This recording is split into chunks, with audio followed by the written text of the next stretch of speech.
अस्सलाम वालेकुम व्यूवर्स, मैं डॉक्टर अकील अहमद ख़ान अपने चैनल में आपको खुशामदीद कहता हूँ।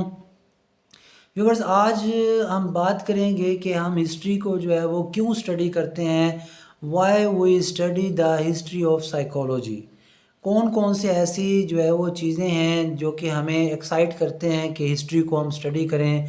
हिस्ट्री को स्टडी करने से हमें कौन कौन से बेनिफिट्स जो है वो मिलते हैं, किन चीज़ों का जो है हमें पता चलता है, क्या रीज़न्स हैं, क्या जो है नेसेसिटीज़ हैं जिनकी बेसिस पे जो है हम हिस्ट्री को जो है वो स्टडी करते हैं।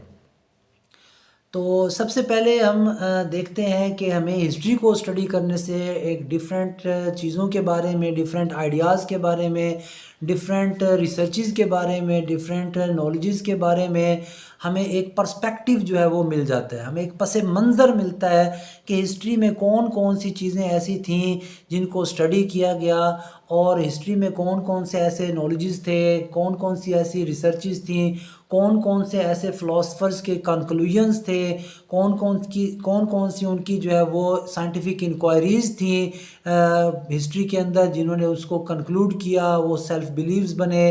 तो एक हमें एक ओवरऑल जो है वो पर्सपेक्टिव मिलता है। Ideas are seldom if ever born full blown. हम ये देखते हैं कि जो भी आइडिया, जो भी कोई नॉलेज जो है वो आता है सामने, फॉर एग्ज़ाम्पल हिस्ट्री में आता है, तो वो हमेशा हमेशा के लिए जो है वो नहीं होता। उसमें जैसे जैसे वक्त गुज़रता जाता है, जैसे जैसे टाइम जो है वो न्यू मॉडर्न साइंस जो है वो प्रोग्रेस करती जाती है, उसमें चेंजेस आते जाते हैं। या मैं बात करूँगा कि फॉर एग्ज़ाम्पल सबसे पहले जो है वो आईक्यू को टेस्ट करने के लिए सुपरजियम एंड फ्रांस गाल ने जो है वो सर के ऊपर हाथ रख कर, सर की शेप से, सर के बम्प्स से, उसके जो है वो हेड को देखकर, उसकी शक्ल को देखकर, उसके शेप को देखकर आईक्यू लेवल को जो है वो बताते थे कि ये पर्सनैलिटी जो है वो किस किस्म की है। तो वो आइडिया उस वक्त था। वो आइडिया उस वक्त था, उसको काफ़ी अरसे तक जो है वो स्टडी किया गया, माना गया। मगर बाद में जब modern psychology I, new inventions हुई, साइंटिफिक इंक्वायरीज आई, डिफरेंट साइकोलॉजिकल जो वैलिड एंड रिलायबल टेस्ट्स आए, उन्होंने उनके उस कॉन्सेप्ट को जो है वो फाल्सीफाई कर दिया, डिनाई कर दिया। तो rather they typically develop over a long period of time. कुछ अरसे तक रहती हैं वो चीज़ें, बाद में जो है वो ख़त्म हो जाती हैं। Seeing ideas in their historical perspective allows us to more fully appreciate the subject matter of modern psychology. अगर हम हिस्ट्री को देखते हैं, उसके पर्सपेक्टिव को देखते हैं, तो हमें पता चलता है कि उस वक्त क्या क्या चीज़ें थीं। आज जो है फिर हम जब मॉडर्न साइकोलॉजी को देखते हैं तो फिर हमें पता चलता है कि आज मॉडर्न साइकोलॉजी के अंदर सब्जेक्ट मैटर जो है वो टोटली चेंज होके रह गया है। जो आइडियाज़ फ़िलासफ़र्स के शुरू में थे, उनको मॉडर्न साइकोलॉजी ने न्यू टूल्स यूज़ करके, न्यू साइंटिफिक इंक्वायरीज़ के ज़रिए, डिफरेंट जो है वो मॉडर्न लैब्स के अंदर उनको स्टडी करके, उन चीज़ों को जो है वो आज सब्जेक्ट मैटर जो है वो मॉडर्न साइकोलॉजी के अंदर चेंज हो गया है। कुछ वहाँ से बोरो किया है। आइडियाज़ डेफिनेटली हमने हिस्ट्री से बोरो किए हैं। पर्सपेक्टिव डेफिनेटली हमें जो पर्सपेक्टिव मिलता है वो फ़िलासफ़र्स के आइडियाज़ से मिलता है, उनकी साइंटिफिक इंक्वायरीज़ से मिलता है। उन्होंने जो काम किया, फ़िलासफ़र ने नेचुरल फिनोमेना को स्टडी किया, जो उन्होंने हमें नॉलेज दिया, आइडिया हमें वहीं से मिलता है, पर्सपेक्टिव हमें वहीं से मिलता है। मगर जैसे जैसे टाइम जो है वो पास होता गया, आज मॉडर्न साइकोलॉजी के अंदर हम देखते हैं कि डिफरेंट जो है वो चेंजेस आ गई हैं। वो जो सब्जेक्ट मैटर पहले था, जिस तरह जो है वो साइकोलॉजी को कहते थे साउल की स्टडी है, साइकी है, कॉन्शियसनेस की स्टडी है। डिफरेंट फिलोसफर ने उसको डिफरेंट अपने आइडियाज़ के अकॉर्डिंग, अपने एक्सपीरियंसेस के अकॉर्डिंग जो है उसको स्टडी किया। मगर मॉडर्न साइकोलॉजी के अंदर आज हम जब साइकोलॉजी की डेफिनेशन की बात करते हैं तो हम कहते हैं कि psychology is a scientific study of mind and behaviour. तो ये सब्जेक्ट मैटर जो है वो चेंज हुआ, ट्रांजिशंस आए। पहले सब्जेक्ट मैटर कुछ और थे। जैसे जैसे मॉडर्न साइकोलॉजी ने जो है वो ग्रो किया, साइकोलॉजी ने जो ग्रो किया, अब जो है वो सब्जेक्ट मैटर जो है वो करंट जदीद जो है वो इरा के अकॉर्डिंग है, मॉडर्न पीरियड के जो है अकॉर्डिंग जो है वो नॉलेज और सब्जेक्ट मैटर जो है वो चेंज हो गया है। Our current studies have been shared and contributed to by some of the greatest minds and human history is exciting. हम देखते हैं बहुत बड़े बड़े नाम हैं, न्यूटन का नाम है, बहुत बड़े फ़िलोसफर्स का नाम है, प्लेटो का नाम है, मुस्लिम फ़िलोसफर्स का नाम है, ग्रीक फ़िलोसफर्स का नाम है। उन्होंने अपने अपने नॉलेज को जो है वो सामने रखा, अपने अपने फाइंडिंग्स का जो है वो उन्होंने हमें दी। उन्होंने अपने अपनी एबिलिटीज़ का लोहा जो है वो मनवाया और बहुत ज़बरदस्त काम किया। हम देखते हैं कि जो कॉन्सेप्ट आज हम स्टैट के अंदर यूज़ करते हैं, सेंट्रल टेंडेंसी का, फ़िलोसफर्स ने जो है वो उस पे बात की। मेंटल की टर्म जो है वो भी, माइंड की टर्म्स जो है वो उसको अगर हम देखें, मेंटल टेस्ट की टर्म्स को देखें तो कैटल ने जो है वो मेंटल टेस्ट की टर्म को जो है वो कॉइन किया। इस तरह वेस्लर ने जो है वो काम किया। तो हम हिस्ट्री के अंदर अगर हम देखें तो हमें एक्साइटिंग सा नॉलेज जो है वो मिलता है। हमें बहुत सारी चीज़ें जो है वो एक्साइट करती हैं कि हम हिस्ट्री को पढ़ें। जितनी भी न्यू इन्वेंशंस हुई हैं वो उन्हीं जो ग्रेटेस्ट माइंड्स थे, हमें हमारे ग्रेटेस्ट हीरो ऑफ साइकोलॉजी जिनको अगर हम कहें तो बेहतर होगा कि हीरोज़ ऑफ साइकोलॉजी थे, ग्रीक फ़िलोसफर्स थे, मुस्लिम फ़िलोसफर्स थे, जिन्होंने उस वक्त कहा कि ये साइकोपैथोलॉजी भी कोई चीज़ होती है, तो उनके नाम को आज तक जो है हम स्टडी कर रहे हैं। तो उन फ़िलोसफर्स का कंट्रीब्यूशन है, उन ग्रीक फ़िलोसफर का, उन मुस्लिम फ़िलोसफर का, और उनकी जब हम बात करते हैं तो हमें एक एक्साइटिंग हिस्ट्री जो है वो मिलती है, जहाँ पर उन्होंने बहुत कुछ नॉलेज जो है वो बताया, हमें स्टडी किया। न्यूटन का नाम है, लॉ ऑफ ग्रेविटी उसने जो है वो दिया। तो इस तरह बहुत सारी इंपॉर्टेंट फाइंडिंग्स जो है वो हमें हिस्ट्री से जो है वो मिलती हैं। डीपर अंडरस्टैंडिंग मिलती है हमें हिस्ट्री को स्टडी करने से। Boring was a renowned person and was advocate of the views that we got deeper understanding by studying the history। History को स्टडी करने से हम इन डेप्थ हमें नॉलेज मिलता है, कौन कौन सी चीज़ें ऐसी हैं अब मौजूद हैं, कौन कौन सी ऐसी चीज़ें हैं जो फाल्सीफाई हो गए हैं। हमें किसी भी फिनोमेना को स्टडी करने के लिए अगर हिस्ट्री को स्टडी करते हैं तो उसके बारे में हमें एक बैकग्राउंड सा मिलता है, एक नॉलेज मिलता है। With greater perspective comes deeper understanding. जैसे कि पहले बताया, जितना ज़्यादा हमें पर्सपेक्टिव का पता होगा, पस मंज़र का पता होगा, हिस्ट्री के ऊपर जो है वो हमें नॉलेज होगा, उतनी ही हमें डीपर अंडरस्टैंडिंग जो है वो मिलेगी। पर्सपेक्टिव एंड डीपर अंडरस्टैंडिंग, जितना पर्सपेक्टिव क्लियर होगा उतनी डीपर अंडरस्टैंडिंग होगी। A historical awareness knows where psychology subject matter comes from and why it is considered important. History को पढ़ने से हमें पता चलता है कि साइकोलॉजी जो है वो कहाँ से इमर्ज हुआ, फर्स्ट लैब कब बनी, फर्स्ट जो है इस पे काम किसने किया, एक्सपेरिमेंटल साइकोलॉजी ये जो है ये कब बनी। तो इन चीज़ों के बारे में हमें जो है वो पर्सपेक्टिव से को पढ़ने से डीपर अंडरस्टैंडिंग जो है वो मिलती है। A greater understanding of a person currents behaviour by learning more about that person past experiences, so we gain a greater understanding of current psychology by studying its historical psychology. जैसे कि for example अगर किसी आदमी के बारे में हमें अगर पढ़ना है या सोचना है ये किस तरह का है, इसका बिहेवियर किस तरह का है, तो उसके पास्ट एक्सपीरियंसेस के बारे में जो है देखा जाता है कि इसके पास पास्ट एक्सपीरियंसेस कितने हैं, नॉलेज कितना है। फॉर एग्जांपल अगर हम किसी को देखेंगे कि कोई बंदा कितना जो है वो एबल है, कैपेबल है, तो हम कहते हैं कि उसका एजुकेशन लेवल कितना है, उसका एक्सपीरियंस कितना है। उसके एक्सपीरियंसेस की बेसिस पे, उसके एजुकेशन की बेसिस पे, उसके नॉलेज की बेसिस पे हम उसको जो है वो अंडरस्टैंड करते हैं। इसी तरह करंट साइकोलॉजी को स्टडी अगर बेहतर तरीके से हम कर सकते हैं तो हमें हिस्ट्री को जो है वो पढ़ना चाहिए, जिससे हमें डीपर अंडरस्टैंडिंग जो है वो मिलेगी। Recognition of fades and fashions, हमें ये भी पता चलता है कि कौन सी ऐसी चीज़ें हैं जो अब मौजूद हैं और जो पास्ट में मौजूद थी अब मौजूद नहीं है।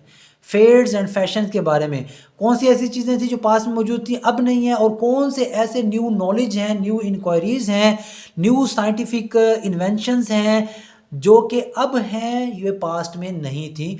तो ये हमें रिकॉग्निशन मिलती है, हमें एक अवेयरनेस हासिल होती है कि कौन कौन सी चीज़ें फेड्स हैं, कौन कौन से न्यू जो है वो इन्वेंशंस जो है वो आ गई हैं।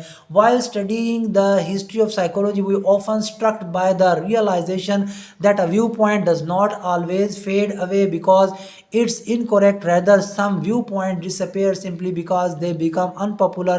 जो अनपॉपुलर होते हैं, नॉन साइंटिफिक होते हैं फिलोसफर ने उनको पहले ही स्टडी किया, अब हम मॉडर्न इरा के अंदर देखें तो हम उसको नहीं उसको रिकॉग्नाइज करते। तो इन चीज़ों की हमें रियलाइजेशन हासिल होती है, हमें अवेयरनेस मिलती है, हम क्लियर होते हैं कुछ चीज़ों के बारे में कि ये चीज़ें तो अब नहीं है, फेड हो चुकी हैं, अब नई चीज़ें जो है वो आ गई हैं। अगर हम इसको इस तरह डिफ़ाइन करें, अल्ट्रासाउंड मशीन्स आ गई हैं, सिटी स्कैन्स आ गए हैं, एमआरआई आ गए हैं, ठीक है, और डिफरेंट न्यू जो है वो साइंटिफिक इंक्वायरीज़ आ गई हैं जिसके ज़रिए हम अपने फिजियोलॉजिकल सिस्टम को देख सकते हैं, माइंड को जो है वो स्टडी किया जा सकता है, माइंड की एक्टिविटीज़ को जो है वो स्टडी किया जा सकता है। तो आज हम देखें कि बहुत सारी पॉपुलर चीज़ें जो है वो आ गई हैं। इसी तरह डिफरेंट जो अनपॉपुलर आइडियाज़ थे, अगर मैं यहाँ पर बात करूँ कि साइकोपैथोलॉजी को जो है वो अगर हम देखें कि हिस्ट्री के अंदर जो है वो जिन्हों भूतों का साया समझा जाता था और उनको जो है वो बिल्कुल ह्यूमन बीइंग्स के अकॉर्डिंग ट्रीट नहीं किया जा सकता। एग्जॉर्सिज्म के जो कॉन्सेप्ट्स थे वो कट्स लगाते थे और स्कल के अंदर जो है वो होल कर देते थे। तो ये एक जो है वो फैशंस थे उस वक्त जो कि अब फेड अप हो चुके हैं। अब जो पेशेंट्स होते हैं, क्लाइंट्स होते हैं, उनको ह्यूमन बीइंग्स के अकॉर्डिंग ट्रीट किया जाता है। उनकी जो है मेडिकेशंस जो है वो आ गई हैं और डिफरेंट साइकोथेरेप्यूटिक जो है वो टेक्निक्स आ गए हैं जिनके ज़रिए जो है मेंटल हेल्थ को जो है हम जो है वो कवर कर सकते हैं, इलनेसेस को जो है वो ख़त्म कर सकते हैं। इस तरह Darwin's theory become popular, psychology shifted its attention to human processes that were related to survival or that allowed humans to live more effective lives. But today the major emphasis in psychology is on cognitive process. सबसे पहले हम देखते हैं कि Darwin ने concept दिया survival of the fittest का। अब हम अगर देखते हैं तो हम मॉडर्न साइकोलॉजी के अंदर इस कॉन्सेप्ट को कॉग्निटिव प्रोसेस का नाम देते हैं कि जितना जो कॉग्निशन को यूज़ करेगा उतने उसके एक्सपीरियंसेस जो है वो बढ़ेंगे, उतना उसका जो है वो नॉलेज जो है वो बनेगा। पहले सर्वाइवल ऑफ द फिटेस्ट वो कहता था कि जितना जो भी एफर्ट करेगा वो सर्वाइव होगा। जिसने एफर्ट की, जिसने जो है वो थोड़ा सा इन्वायरमेंट के अंदर आके टैकल किया, एफर्ट की, वो सर्वाइव हुआ। अब हम ये देखते हैं कॉग्निटिव प्रोसेस का कॉन्सेप्ट आ गया कि कॉग्निटिव प्रोसेस जो है वो बहुत चीज़ है, वो जो है जितना भी एक्टिव होगा, वो जितना जो है वो आईक्यू लेवल अच्छा होगा, जितना हमारे एक्सपीरियंसेस होंगे, जितना हमारा कॉग्निटिव प्रोसेस अच्छा होगा, उतना ही हम ज़्यादा जो है वो सर्वाइव जो है वो कर सकेंगे। हम देखते हैं कि हिस्ट्री को स्टडी करने से हम जो है डिफरेंट मिस्टेक्स जो हिस्ट्री के अंदर हो चुकी हैं, वो जो नॉलेजेस जो है वो फेडअप हो चुके हैं या फाल्सीफाई हो चुके हैं, उनको जो है हम रिपीट नहीं करते। ये सारी चीज़ें हमें हिस्ट्री को स्टडी करने से जो है वो मिलती हैं। George Santayana said those who do not know history are doomed to repeat it. जिनको हिस्ट्री के बारे में पता नहीं होता, नॉलेज नहीं होता, वो उन चीज़ों को आगे प्रमोट करते जाते हैं, रिपीट करते जाते हैं, जिनकी जो है वर्थ नहीं होती, जो हिस्ट्री में फेडअप हो चुके होते हैं। By studying the history we avoid the further repetition of old mistakes in current era. अगर हम हिस्ट्री को स्टडी करते हैं तो हम उन ओल्ड मिस्टेक्स को मॉडर्न साइकोलॉजी के अंदर, करंट इरा के अंदर, आज के दौर में उसको रिपीट नहीं करेंगे।